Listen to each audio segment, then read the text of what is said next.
Hi everyone, thank you for joining us today. It's an Active Monash webinar brought to you by This Girl Can Victoria. This Girl Can Victoria aims to empower women to focus on how getting active feels instead of worrying about what people think. So my name's Carol and I'm the Group Program Coordinator at Active Monash, and I'll be hosting the webinar today. Before we start, in the spirit of reconciliation, the City of Monash acknowledges the traditional custodians of country throughout Australia and their connections to land, sea and community. We pay our respect to their elders, past and present, and we extend that respect to all Aboriginal and Torres Strait Islanders peoples today. So just some housekeeping rules that I've already gone through, but as people are coming through, if you could just keep yourself on mute, you'll be on mute as you enter the through the weight room. And it's up to you whether you want to keep your cameras on or off. The session is being recorded. Jodie, we're really lucky to have Jodie here today. So Jodie Arnot is a registered counsellor with a Masters in Counselling from Monash University and is the co-founder of the Moderation Movement. Jodie works in a private practice specialising in supporting women to tame their inner critic so they can live a life they adore. With experience in eating disorder, prevention, education and over 20 years of working in the fitness industry, Jodie has a special passion for helping women to improve their relationship with their body and exercise. So Jodie actually came out and did a session for us back in 2017. She did a presentation for my group exercise instructor team and it was very beneficial. And I know you're going to enjoy her presentation today. Before I pass on to Jodie, I know there's lots of questions around this topic, but we do have to remember that we've only got a set amount of time. So what's going to happen is Jodie's going to deliver her presentation. Please write any questions that you have into the chat, and we'll wait to the end of the presentation, and then depending on time and how she can answer them, we'll try and get to as many questions as we can, and we'll get you to maybe unmute to ask questions at the end. But as we're going along, if you think of a question, pop it into the chat. That would be great. So over to you, Jodie. Thanks, Carol. Thanks for such a warm welcome. It's such a pleasure to be here talking about my favourite topic, improving our body image. So improving our body image is not a quick fix. It's not something that we can just like, oh, good, I've read that, I'm done, I feel fantastic about my body now. It's something that takes time and practice. But what we're going to do today is we're going to go over a few practical steps that you can start your way towards feeling better about your body.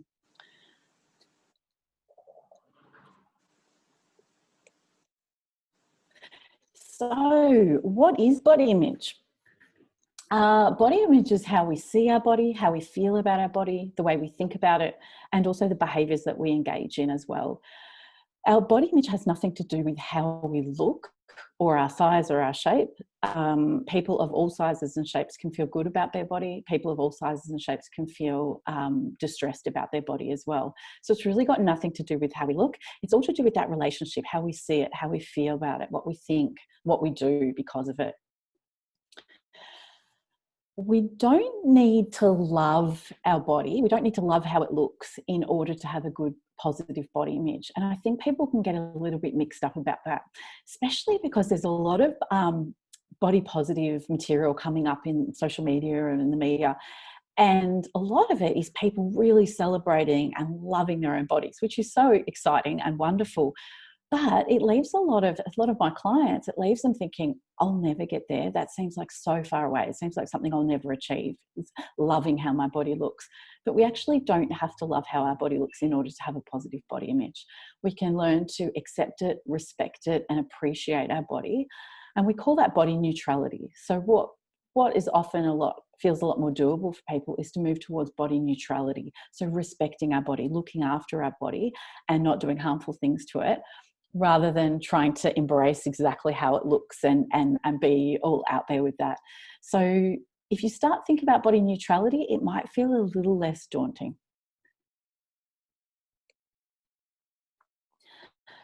So why is body image so important? I think sometimes people think it's a little bit of a frivolous topic, but it's actually one of the main protective factors of making us resilient to developing an eating disorder. there's a lot of risk factors when it comes to eating disorders, and I've listed just some of them here. And when you look through that list of all the risk factors, I'm sure you'll relate to something on there. You'll think, wow, don't most people go through something on there? And you'd be right in thinking that. What's interesting is that so many of these risk factors are related to body image. So what we're talking about today, if we can move towards improving our body image, we're also making ourselves more resilient to the risk of eating disorder. People might think, well, you know, how prevalent are eating disorders? 4% of Australians at any one time will be experiencing an eating disorder, and 15% of women at some point in their lives experience an eating disorder. So they're very prevalent.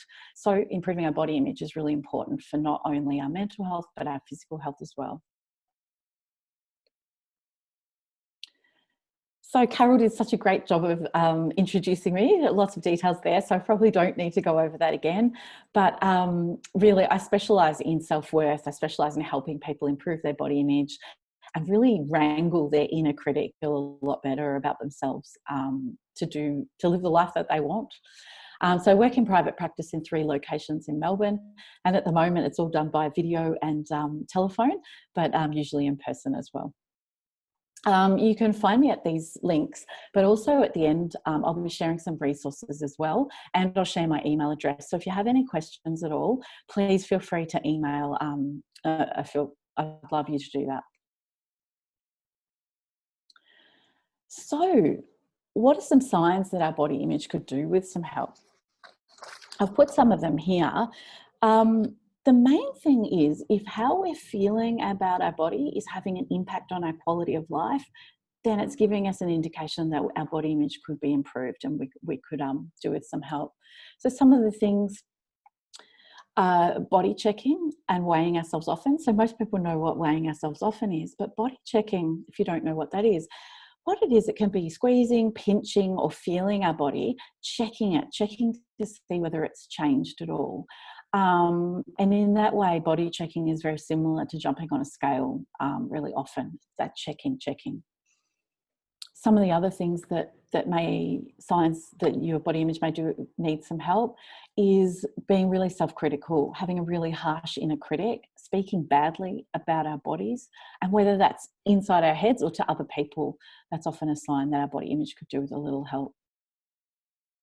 One of the really common ones when people come to see me in private practice is people getting really distressed by photos, whether it's seeing photos of themselves in the past and then comparing themselves to that, or seeing photos of themselves currently and then thinking, oh my goodness, I don't know how to handle how I feel about that. You're definitely not alone if you're experiencing that. Another thing that people with problematic body image can have real trouble getting dressed, deciding what to wear, getting really upset about their choices and what to wear, and the inner critic can really start as well about what they're choosing to wear. Other signs that your body image could do with a little bit more help is if you're dieting, restricting foods, feeling really guilty about food, feeling out of control with food. If your relationship with food is quite complex, it's quite common that there'll be a complex relationship with your body image as well. And the other thing is over-exercising, so feeling guilty about exercise, struggling to take a day off. If we're injured, struggling to take the time off we need. That can be another sign of a body image that needs a bit of help. The other thing that we see quite commonly is people fantasizing about having a different body, and it's pretty normal that people might think about that every now and again, but when that starts to become a real regular thing, and when that starts to create distress for you as well, that can be a time to get some help. So if you recognise some of those things that I was talking about, and you're sort of nodding your head or thinking, yep, I felt those things, you're definitely not alone in feeling that. Dove did a really huge survey, and they found that only 20% of Australian women describe themselves as body confident. And of the women who didn't feel confident about their bodies, 8 out of 10 of them opted out of important life events. So things like, not going to a wedding, not going to social events because of how they felt about their body. And they also found that 9 out of 10 women put themselves at risk, their health at risk. And that might be over-exercising, that might be restricting food, but it's also not going to the GP because they felt ashamed about their body.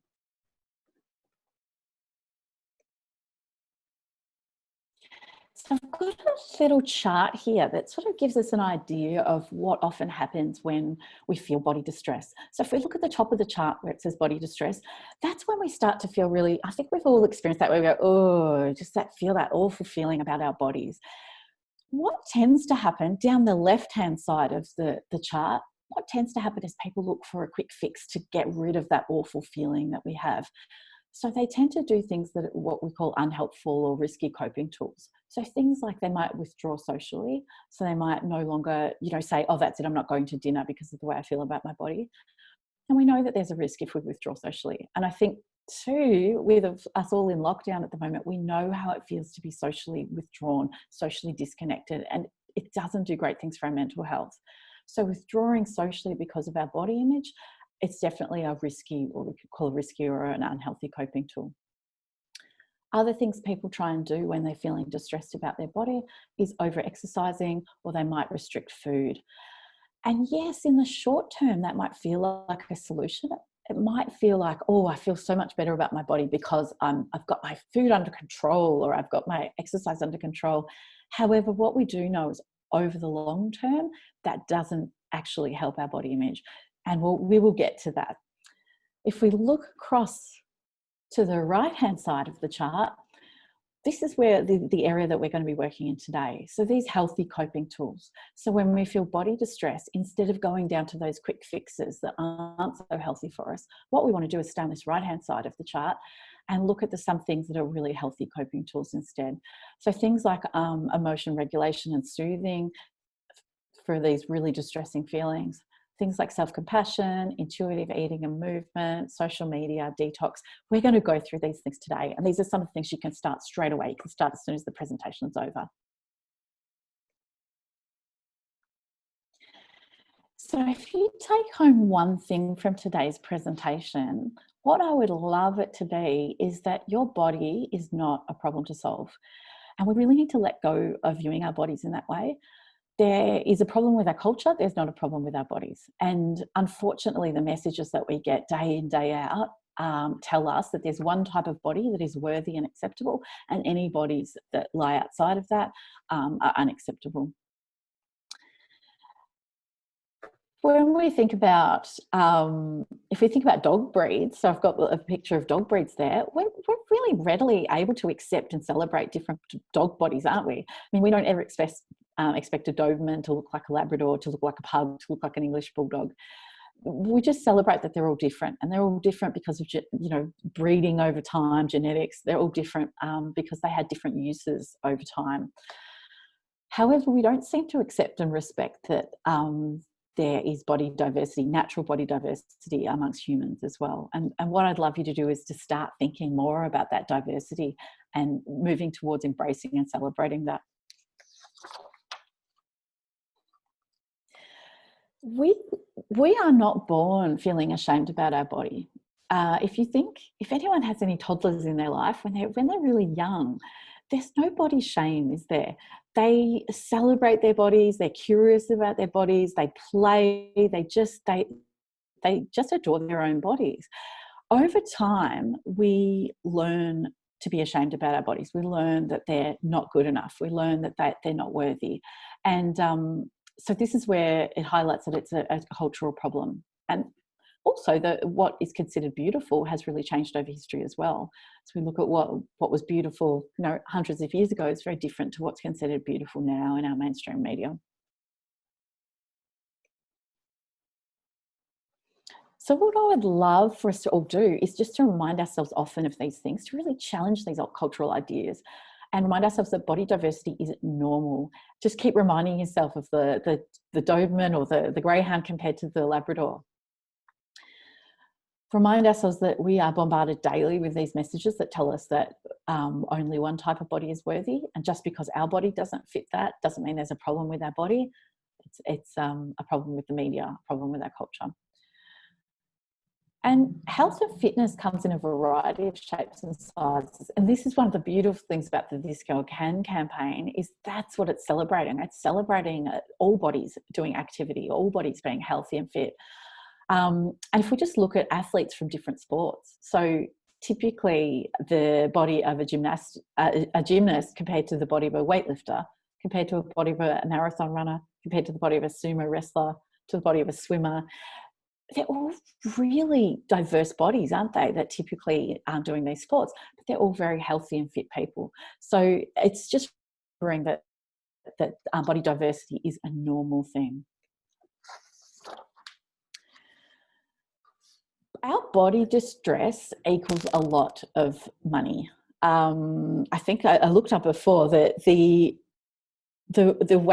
weight loss industry globally is worth, 2 years ago, was worth $189 billion. So if we believe our body is a problem, then we can be sold a solution, and that's where all that money lies. And look, I won't list all the solutions because it can be triggering for people, but we all know those things that come up on TV that promise us that our body will look better. I say better, look better, be thinner. If only we bought this product and used this product, that our body would no longer be a problem. So when you're seeing these kind of messages, I want you to keep questioning, who profits from my body distress? When I feel bad about my body, who's profiting? We just need to keep challenging this culture.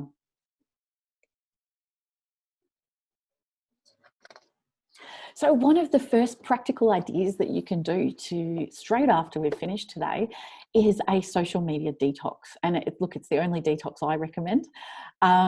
We definitely need, these are the things that we need less of in our social media.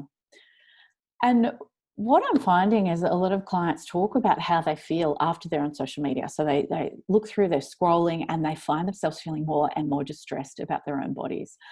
And it's no accident, because this is what we need less of. We definitely need less of any posts to do with dieting, weight loss, and before and after photos. Now, I know some people will be going, yes, but they're motivating. And we're going to get to that later on in the session. But these type of posts, what they do is they increase comparison, self-criticism, they increase self-objectification, and they reinforce weight stigma. So they reinforce the idea that some bodies are better than others. Self-objectification is when we look at ourselves as an object. So basically what it is it's like we're on the outsides of our body looking in all the time, assessing ourselves from the outside, how we look. What we want to ideally do is be more embodied, which is living from our body. So living inside our bodies, not assessing it from the outside. But these kind of posts are going to bring us back to assessing our bodies from the outside. Other posts that we definitely need less of is posts that indicate that there's only really one kind of body that's worthy. And look, traditional media is filled with this. But the bonus is about our social media is we have a lot of control over our social media. We've got control to curate. So we can go through and unfollow. We can block. We can just curate and get rid of anything that distresses us. The other thing that we want less of is accounts that really focus on fixing flaws or selling those solutions like I talked about earlier. It's just reinforcing that notion that our body's a problem, and if we only had the right solution, we wouldn't be a problem anymore. So I've talked about the things we need to take away, but what do we need more of in our social media to really bolster our body image? We need to see a diverse range of people. And this is another beautiful thing about the This Girl Can campaign, is we're seeing lots of different types of people with different types of bodies, enjoying activity. And so what we need in our feed is different sizes, races, abilities, backgrounds, experiences, so that we are reminded that the human form is across a spectrum. It's not just a supermodel. We also need more accounts or more posts that really challenge the thin ideal and challenge the beauty ideal. So some of the people that you might want to follow are health at every size people, which is Haze, and you can find that under the hashtag Haze, or feel free to email me and I could send you a whole lot of great people to follow. Some other people that might want to follow as fat activists, non-diet dietitians, body image therapists, and of course this girl can as well. It's just going to give you a lot of it's going to reinforce that all different types of bodies exist, but all different types of bodies do all different things. They are fit, they are healthy, it's all different. And we want to see more posts that really align with our values and our interests. So taking the focus off appearance, taking the focus off bodies, we want to really put the focus back on what's important to us. More focus on interests, values, activities, ideas, kind of thing. Another thing that we can do for ourselves that is a really kind thing to do is to create a kind wardrobe.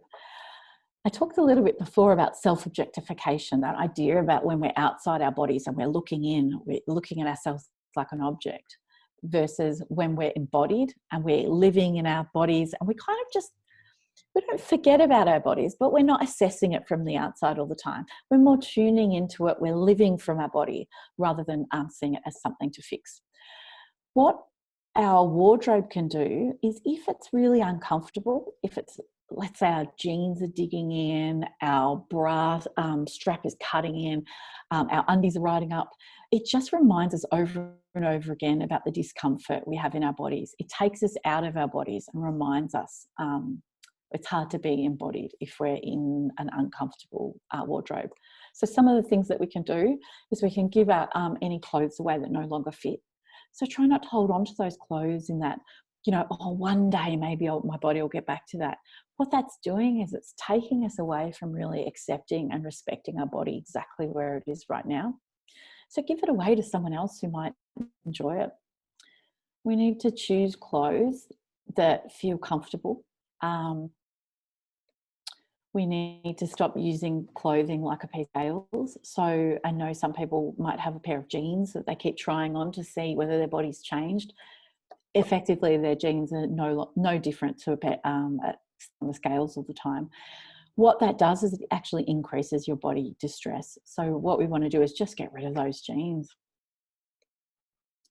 And invest in a well-fitting bra, undies, that kind of thing, especially for exercise, because exercise already brings up a lot of body distress for people. It can be really confronting. So we want to be in something that feels really comfortable for us when we're doing that.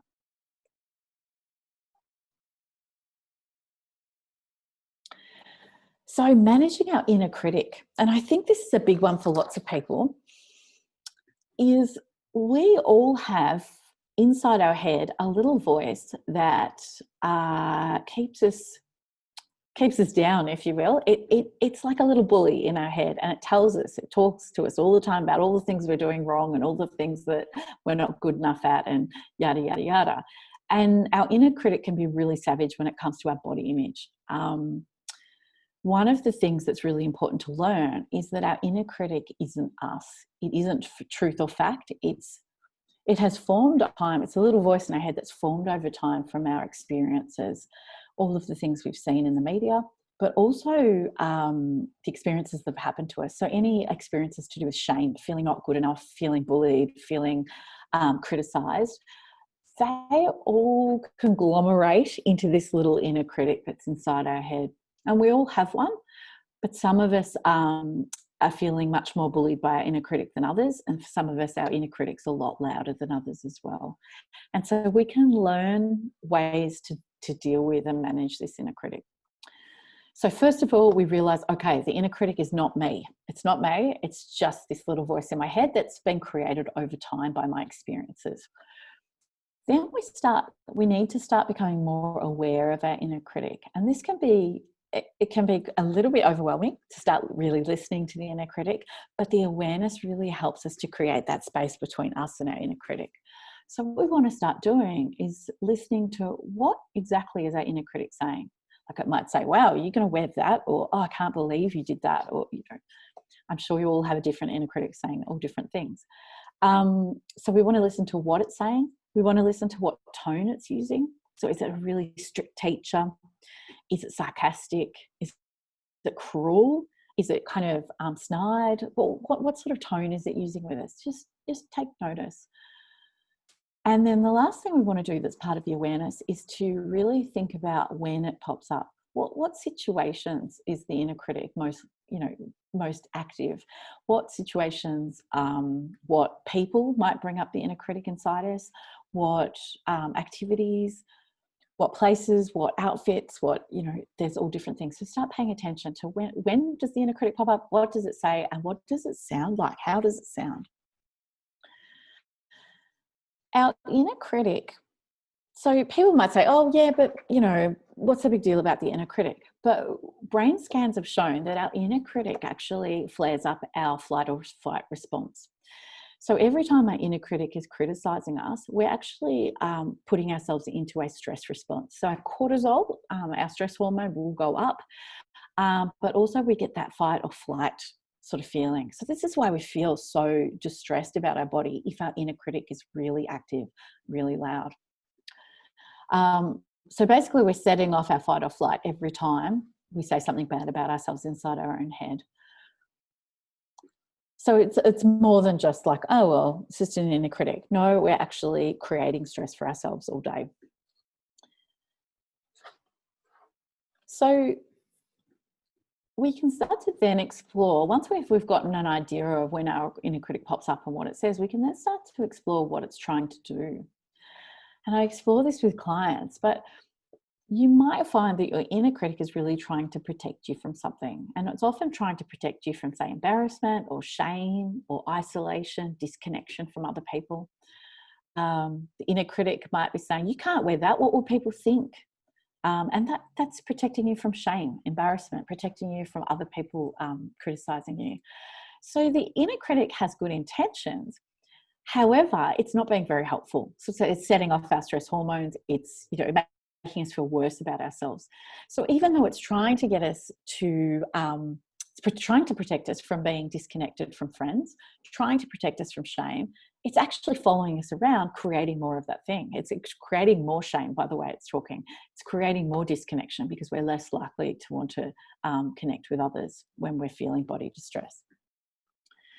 So what can we do about our inner critic? We need to not only be aware of it, but we can also acknowledge it and start to talk back to it. And it can be a really powerful thing. So this all just happens inside our own head. We're not talking out loud on the bus or anything like that. It's just inside our own head. So our inner critic might pipe up with something saying, I can't believe you're going to wear those jeans. You look terrible in them. And then we can say back, thanks. I know you're trying to protect me here, but I've got this. Or thanks, I know you're trying to protect me, but actually if I stress about these jeans, I'm not going to enjoy myself today and I'm not going to be able to connect with my friends. So you can start to talk back with it. We don't want to fight, we don't want to yell at it. It just increases our stress hormone further. We can just start to talk back with it a little bit, creating more space between us and our inner critic. So over time, our inner critic is no longer driving the bus. It's at the back of the bus, just piping up a little bit now and then, and we're driving the bus. We're in charge. At the bottom, I've got one of the other things that can be really helpful is to just remind ourselves, what if our inner critic was saying that same stuff to one of our friends? And most people are quite horrified when they hear what the inner critic's saying and then imagine it saying it to a friend that they love. They're quite horrified. So it's also defending yourself against the inner critic, just like you would defend a friend. So one of the beautiful antidotes for our inner critic's poison is self-compassion. And it's certainly getting more and more coverage in the media, which is fantastic. And there's some just fantastic research being done about it. And so what I've done, it's a really huge topic and I'll cover it a little bit, but what I've done down the bottom is a book that is really great, is Self-Compassion by Dr. Kristin Neff. And she's one of the main researchers for self-compassion. And then she's also got on her website all these free activities that you can do as well that will help you increase your self-compassion. So I talked before about how the brain scans has shown that when we criticize ourselves, our stress area of the brain, our fight or flight survival area is let off. What we've found is that self-compassion, if we're talking to ourselves self-compassionately, it actually reduces that stress response in the brain. So we can soothe and calm ourselves and reverse that stress response in the brain by doing a self-compassionate talk to ourselves. So what is self-compassion? We've got 3 pillars of self-compassion. We've got mindfulness, and I think it should be called something else, because people can get it a bit mixed up with traditional mindfulness, being mindful in the moment, doing colouring, meditation, that kind of thing. That's not really what we're talking about. What it is, it's more awareness. So part of self-compassion is being really aware that we're struggling in the moment, that we are in pain, and recognising how hard this is. So let's say our inner critic has just said something horrible to us about how we look. Part of self-compassion will be recognising, ow, that was really painful. That's a really mean thing for me to have said to myself. That's that first pillar of self-compassion. We recognise I'm in pain here. The second pillar is self-kindness. So then it's responding to ourselves the same way that we'd respond to a friend. It's being really kind to ourselves. So our inner critic has gone off to us. We've said, ow, that hurts. And then we say, wow, the least important thing about me is my jean size. My friends love me for who I am, not for what I look like. We could say something really kind to ourselves like that. Often clients say, I don't even know where to start. I don't know how to start being kind to myself. But if I say, what would you say to a friend if she was stressed about the same thing? They can come up with it really quickly. So one of the quick ways that you can find a self-compassionate response is to think about what you would say to someone else. The last pillar is common humanity. And this is a really beautiful one. What it is reminding ourselves that we're not alone in how we feel. We're in this together. Feeling body distress does not make us weird, separate from other people. It's not something to be ashamed of and hide about. Feeling body distress is actually very human. It's so common. And if we remind ourselves of that, it can reduce the shame. It can make us more likely to talk to others about it, more likely to reach out for help. And that common humanity part is really important, of speaking kindly to ourselves. It's a beautiful practice, and it all feels a bit weird at the start. It's like learning a language. We don't really know how to do it or what to say. It's a bit clunky, but over time with practice, people describe it as being relief, really beautiful relief.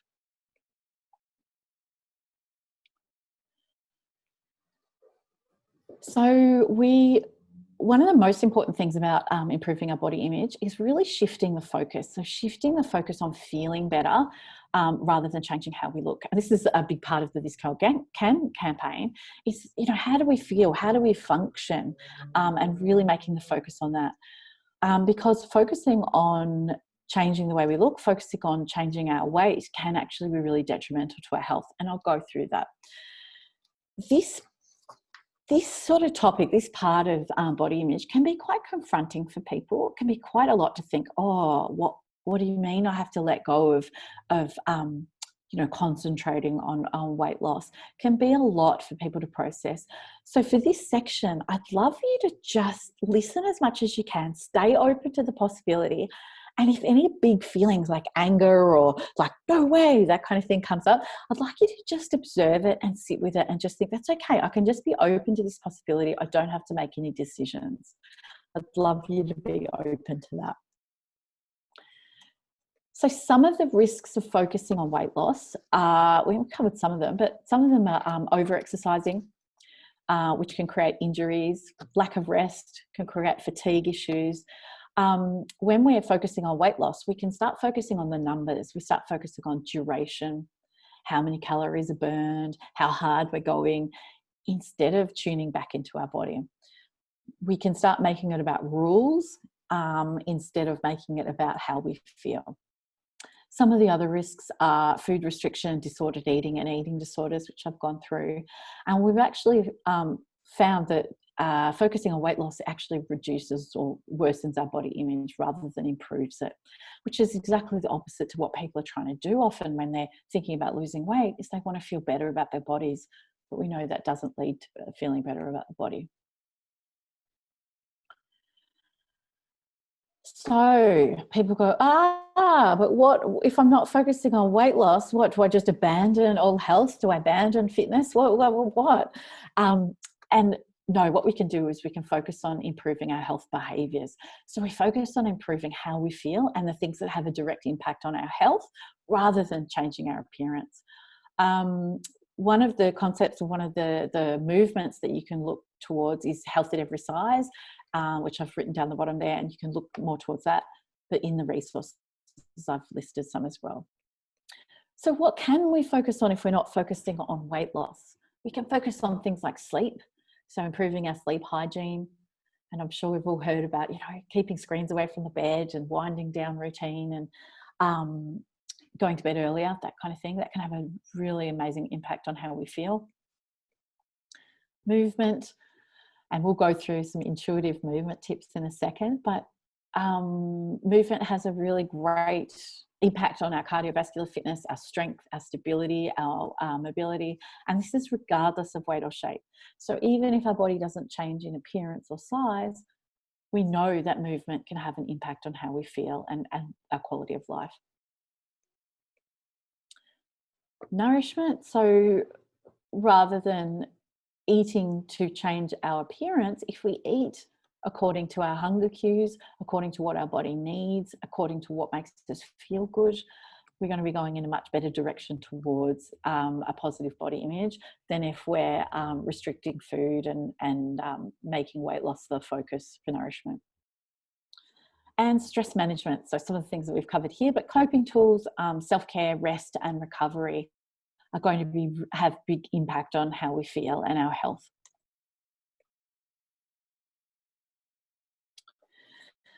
So people often say, yeah, but weight loss is so motivating. What about motivation? And we really need to drill it down and think a little bit more about this. And we've got intrinsic versus extrinsic motivation. Let me explain first what they are. So intrinsic motivation is being motivated from things on the inside. So it's enjoyment, feeling good, competence, so building a skill over time, whether that be karate or swimming or tennis or something. Intrinsic motivation is also health and fitness, so feeling good, having more energy, being stronger, those kind of motivations. Extrinsic motivations are based around external things, so appearance, weight, shape, compliments from others, validation from others, those kinds of things. So what the research says is that people who exercise for intrinsic reasons have higher adherence than those who exercise for extrinsic reasons. So basically, if we focus more on enjoyment, feeling good, competence, those kind of things, health and fitness, we're going to stick at exercise a lot longer than if we focus on weight loss or appearance modification. That can be quite surprising for people. And that is showing us that really the intrinsic motivation lasts a lot longer than the extrinsic motivation. So body-related, we also know via the research that body-related motivations for exercise can cause issues. So it can cause social physique anxiety, so feeling bad about our bodies.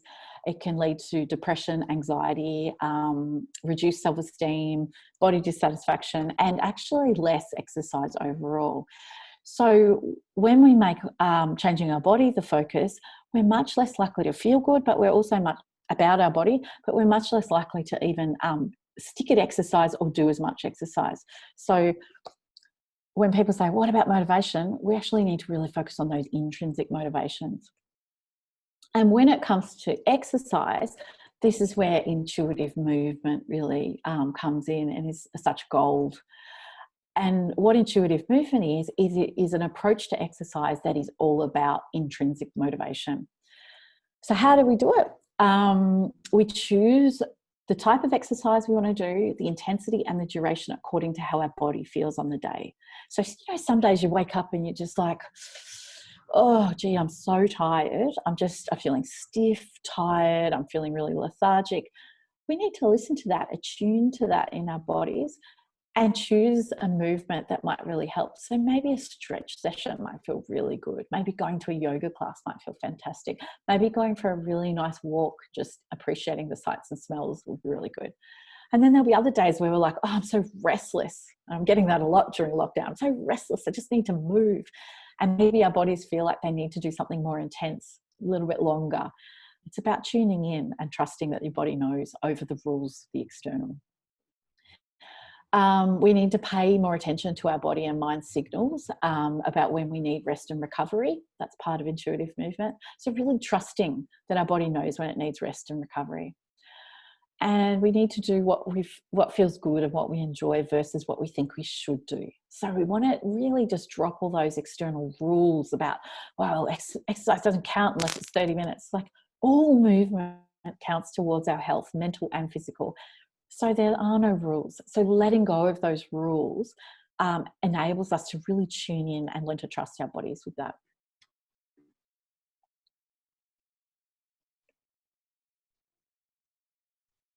So we've gone through quite a few things, and I'm sure there'll be lots of questions, but what I thought is I'd sum it up before we go into some questions.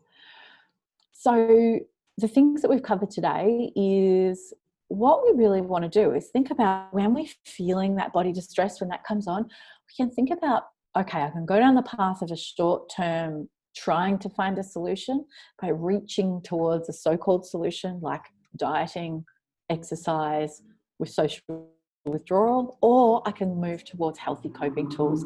And these healthy coping tools are what we've talked about today. We need to let go of viewing our body as a problem to solve, and we need to start thinking about, okay, who profits from my body distress? So I want you to keep challenging the culture, challenge what you see in the media. And that leads us to take social media, take breaks from social media, detox your social media, take control of it. And anything that makes you feel less than or makes you feel awful or adds to that body distress, it's time to get rid of that out of your social media. We can cultivate a kind wardrobe. So that's a reminder of, get rid of all those clothes that feel yuck, pass them on to someone else, and really cultivate clothes that are really comfy and allow us to just live in our bodies without being constantly thinking about discomfort. We need to start thinking about and being aware of our inner critic. Really explore, what does it say? How does it say it? When does it pop up? And then we can practice the tools to manage it. And that was the talking back to it, creating some space. I hear you, thanks, but I've got this. Self-compassion can be one of those tools for the inner critic. And I really encourage you to look at Kristen F's website to really start practicing some of that self-compassion. Think about how all those kind things that you say to a friend, and start saying them to yourself. Every time the inner critic pops up, see if you can say something kind back. And instead of weight loss and appearance change, I'd really love us to focus on health behaviours instead, focusing on how we feel, caring for our body, appreciating it, feeling grateful for it, rather than punishing it and trying to change how it looks and feeling it like it's a problem. And intuitive movement will be part of that. So really focusing on the intrinsic motivations rather than the extrinsic motivations. But what I would love for you all is to think about how amazing your bodies are. Your body, all of the things that it's doing for you all the time without you having to even do it. Think about your blood pressure, your heart rate, your breathing. Everything is happening. Your temperature regulation, your hormones, just your hunger, your fullness, all of that is happening without you having to do anything about it, that you have to control it. And your body is constantly looking after you and protecting you. And I think the more that we realize that the least interesting thing about us is the way we look, the most interesting thing about us is who we are as a person, but also how our body functions. It's pretty amazing. And I hope that you can take away some of these things today to start with really appreciating and respecting the amazing body that you have. So what I'll do is I'll take you to the resources page so you can have a look at that. But if anyone was distressed today about anything that they heard today, but also if you're feeling distressed in general, these are some numbers to contact. The Butterfly Foundation are fantastic for any body image distress or any concerns about eating disorders or over exercising. And then we have Lifeline as well for any mental health or any kind of struggles emotionally, mentally. Okay, questions? We haven't actually got a lot of questions that come in the chat. I know there was some sent through when people register. Yes. But if people would like to put them in the chat so that we've got access to them, that would be great. You can just send them privately to me if you don't want to have your name on a question. That's fine. We don't need to have any names. Or you can unmute yourself and ask Jodie a question. There's a question here. What might you say to a friend engaging in unhealthy eating patterns or talk? Can be really hard, can't it? Because often people will be quite defensive about their eating and their behaviours. One of the best things we can do as a friend is to listen. And so rather than approaching and saying straight away, oh my goodness, I've noticed what you're doing with your food, which can create some defensiveness, it can be really good to just start with, oh, you seem a bit different at the moment. Are you okay? Like, how are you going? And just opening the conversation for really listening, finding out how they are. Because if we focus straight away on the food and what they're doing, they can feel quite defensive or quite like, you're judging them. Great. There's another question here. It says, how do we grapple with body neutrality and positivity, as well as the issue of obesity? I think some people seem to conflate health with skinniness. So how do we respond to that? Absolutely. And that's what, I was trying to address here, is that body diversity exists. Body diversity is natural. And even if we all ate exactly the same thing, exercised exactly the same way, and lived in exactly the same way, our bodies would still be different. So large bodies have always existed, and large bodies will continue to always exist. We need to start accepting that this diversity is normal and that we can be healthy, that health can come in a range of sizes. You are absolutely right that it's been conflated, and it is incredibly frustrating, but it's also very damaging as well, because people think that in order to be healthy, they need to change how their body looks. And we've gone through that today. We can change how our body functions and feels by health behaviours, and weight is not a health behaviour.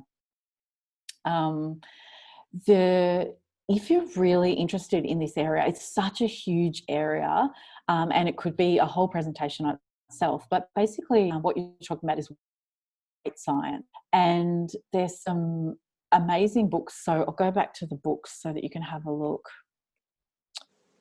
These books address that on the side. So I really recommend, if you're interested in this, but what about weight when it comes to this stuff and body image? I really recommend these books. It's a huge question. It's an important question. It's massive. Thank you. No one else has put any questions in there. Oh, sorry, there's another one just come through. Thoughts on fat-related medical conditions and HEAS, example type 2 diabetes, heart disease, medical community advice is weight loss. Thoughts?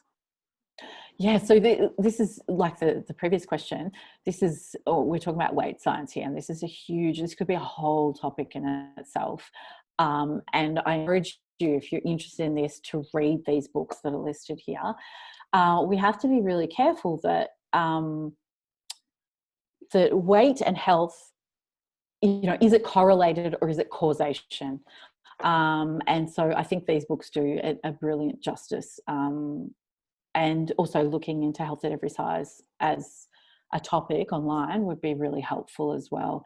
But yeah, look, I've been to full day courses on this weight science, and it's such a huge topic, and it can bring up a lot of anger, a lot of contention for people as well, because people will keep saying, but what about health? But what about health? When we start to take the focus off weight.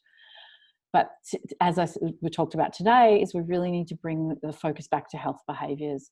And to give you an idea, is even the Royal Australasian Centre for Physicians, College of Physicians, so the RACP, in their mission statement 2 years ago in 2018, they've actually talked about the focus should be increasing health and health behaviours and decreasing the focus on weight loss, because they talk a lot about in this mission statement about the risks of focusing on weight loss. So I think if we're even seeing the RACP, making that admission, I think we need to start listening. Okay, thank you. There's a couple more questions come through. What role do you think counsel plays in supporting people to enhance a new message of body acceptance? I missed the start of that. Sorry, Carol. That's right. So I think we've got a lot of staff from counsel here today. So that question is, what role do you think the counsel plays in supporting people to enhance a new message of body acceptance? Oh, absolutely. And I think even the fact that we're here today with this presentation just shows that counsel have and can do amazing things. The participation in the This Girl Can campaign, which is just so great for body image, is important.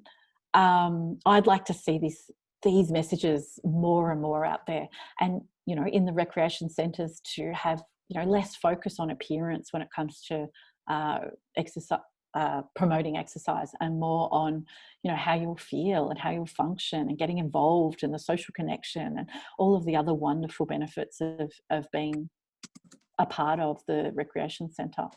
And I definitely know there's been a shift to do that. I know Carol as a real advocate for that. And I think too, if that question came from a fitness professional, I think fitness professionals have this really fantastic role where they can really be role models for not only with themselves and their own practices, but with their clients, and also with how they speak to people in the wider community as well. Absolutely. There's a few more questions now. I've always put healthiness first and was patient with the weight loss side, so I didn't feel any pressure. However, once the doctor told me I had to lose more weight quickly for health reasons, I'm no longer the same. I worry about why I'm not losing weight quick enough, where before that wasn't a problem. What's happened to my thinking? Yeah, I'm so sorry that happened to you, but you're definitely not alone in feeling that. I have so many people talking to me about their experiences at the GP and how weight shaming GPs can be. Not all of them, but many of them can be. And as you described, you were focusing more on the intrinsic motivators. You were focusing on the health, the feeling good, and you sort of let weight wasn't so much a focus. But as soon as you were shamed by the GP about your weight, then that became much more of a fixation. And it sounds like your inner critic has jumped up and just started to, as part of that shame, started to really be loud, and it's incredibly distressing. Yeah, it's such a shame. And this just highlights what we're talking about today, is that, we need to take the focus off appearance, because that just does damaging things to our body image. Here someone is talking, they were doing pretty okay with their body image, and this has really shook them. So I hope the person who asked this question can start using some of these tools from today and really, working against that inner critic. Yeah. How do we encourage healthy behaviours in our children, especially girls, without it putting pressure on them to be thin? Absolutely. I love that you've asked this question, because this is just so brilliant. We can role model that, and we can do that by how we talk about our own bodies. So never criticising our own bodies, never criticising other people's bodies, just taking the focus off appearance. And if we role model that to children, that is a really big gift that we can give them. We can also talk to them about this, might not use all the big words, intrinsic versus extrinsic, but really talk to them about how their body feels and functions, and how it's strong, and how much energy it has, and, the things that they can do to improve those things, rather than even talking about weight at all. I'd just be shifting that focus to that intrinsic stuff about how wonderful it feels. I know when I was growing up, I grew up in a family that loved doing physical activity, but it was never linked to weight or appearance. For my family, it was to do with stress management. It was to do with, oh God, I feel really tense. I need to go to the gym and work that off. So they were more intrinsic motivators. So for me, that link wasn't there, not until much later when, media can have an impact. So I think parents have this beautiful influence where they can really shift that to the intrinsic and really just try and forget about that extrinsic motivation for movement, for food. I hope that's answered the question. Yeah, that's a good answer. We've just got two more questions. In my life, a lot of pressure to change my body has come from external factors, such as people in my life, like family and friends. How do you deal with other people affecting your body image and self-perception? Absolutely. That is really tough. And because, as I said, this is how our inner critic forms over time, especially when we're young. It's everybody else's ideas and criticisms and can really feed our inner critic. And I think the more we do this work, we can create that space, not only between us and our inner critic, but we can create space from us and other people's opinions. We can start to see them for what they are. So in my head, if I hear somebody say something that's quite weight shaming, straight away I think, oh, that poor person, they're really entrenched in diet culture. They're really entrenched in the thin ideal, aren't they? So I see them as a product of the culture and that they're just wrapped up in that, rather than thinking that what they've said to me is true or what they've said to me is correct. It can help a little bit, keep going back to questioning the culture, challenging that. And then we can start to challenge in our own heads, even if we don't challenge what that person's saying, if we don't feel comfortable doing that. Challenging in our own heads will really help that inner critic not up and agree with that person. Okay, this is one that comes up a lot too. What advice would you give to women who have just given birth and are struggling with drastic differences in their how their body looks and feels? Absolutely. So remember our chart right back at the start. Let's go back. And this is a really common experience because whenever our body changes, it can create body distress because of the messages in our culture have said that one type of body is correct and worthy. And if our body changes to be further away from that, let me get you back to the chart, we can feel like our body is a problem. And so when we think about pregnancy, that's like one of the quickest changes our body can make, isn't it, over time? Like in 9 months, our body really changes quite dramatically. So it can be really hard for our body image, our feelings about our body to catch up and to be okay. Plus, we've got all of these ideas in the media about body bouncing back after baby now, which is quite ridiculous because there's no time travel when it comes to bodies. Bodies can't go back to anything. They just exist. And so this idea of having to get our bodies back after we've gone through something so miraculous like childbirth, it's so damaging. But when we go back to this chart, it's the same thing. So whenever we feel body distress, we want to then take ourselves towards the healthy coping tools. So when we're feeling distressed after having a baby, we're going to really need self-compassion. We're going to really need those tools to talk back to the inner critic. We're going to need intuitive movement and eating as opposed to focusing on weight loss. We're going to need to really look at our social media and curate that. So all of these same tools apply no matter what stage we're in, but at the same time, being self-compassionate and knowing we're not alone. And it's very common if after having a baby to feel extra pressure. Yeah, Challenging. Absolutely. There's another question, probably similar to the one you answered before about dealing with other people's, I suppose, opinions. And I mean, we can't really change other people's opinions, but this question's more around someone saying stuff like things to them, derogatory statements to them, and it was a young child. I suppose how you deal with that. Yeah, and it can be really tough. I mean, there's different things. I mean, you might, it really depends on the individual. You might decide that you want to say something back. And so sometimes with my clients, we work on little scripts of things that they might say back in the moment. Because you know what it's like when somebody says something to you that's really unfair or uncool, and you're so stunned and you just think, what? And then later on you think of all these amazing things that you should have said. I think we've all been there. And so what I often do with clients is we talk about little scripts, so things that they could say back, because they know that these things are often common, that, you know, let's say their mum always criticizes them about something. They can write a little script of different things to say. And, you know, some of them might be very confronting things like I really don't want you to ever talk about my weight. They might be ways of distracting. There's all different things that we can do in that moment.